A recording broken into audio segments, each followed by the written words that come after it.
Alors nous sommes ici dans l'introduction de la première partie de cette exposition, Célébration de l'homme du commun. Qu'est-ce que c'est l'homme du commun? C'est une manière pour Dubuffet de se définir. C'est un artiste qui vient tard à la création artistique. Sa première exposition personnelle, elle a lieu, il a 44 ans. Avant cela, il avait fait de la peinture. Il avait appris à dessiner à l'école des beaux-arts municipale du Havre, sa ville natale, en Normandie, en France. Puis ensuite, il avait vécu une forme de bohème dans les années 1920-1924 à Paris, où il peignait dans l'entourage d'André Masson, un peintre qui allait faire partie du surréalisme.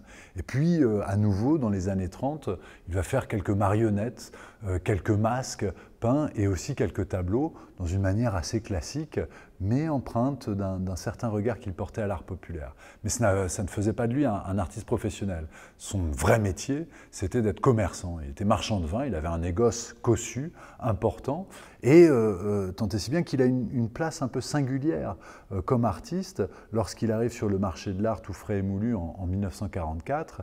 C'est un artiste qui d'ailleurs est dénigré de par ce statut. La critique dit que c'est une peinture qui est assez mauvaise et provocatrice, et en plus c'est une peinture de marchand de vin. Mais les gens qui aiment bien son travail disent « Ah non, c'est une peinture formidable, elle change la vie, et en plus c'est une peinture de marchand de vin ». Mais voilà, l'homme du commun, c'est ça, c'est se définir comme étant non hors du commun, comme n'étant pas exceptionnel, comme venant de la société civile comme tout un chacun, alors que traditionnellement l'artiste on le pose sur un piédestal, c'est un être hors du commun.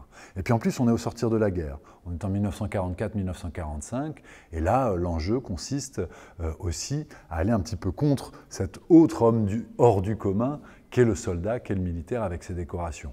D'où cette œuvre introductive ici d'un homme nu qui n'a plus aucun signe distinctif. Alors cette section va s'articuler autour de trois idées. D'une part, la figure. Dubuffet est un peintre de figure, est un peintre de trogne, est un peintre de gueule, grotesque, souvent comique, parfois grave et effrayante. C'est aussi un peintre de paysages, de sites, mais des sites qui sont banals, qui sont triviaux. Et ça, c'est un point important aussi, parce que Dubuffet dit qu'il faut que l'art soit branché sur le commun, donc sur la vie courante, donc sur le trivial, donc sur le banal, ce qui compte peu, ce que l'on regarde peu, parce que ça nous entoure constamment. Et puis il y a une troisième chose aussi dont on va parler, c'est la question du graffiti. Dubuffet, il aime le graffiti férocement, il est graffitomane.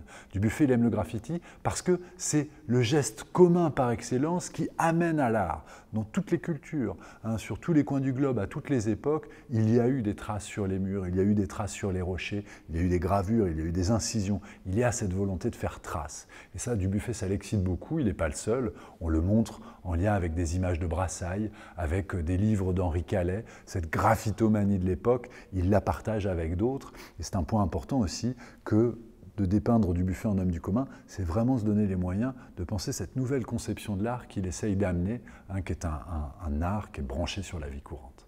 Alors on va faire un petit tour de tout cet ensemble.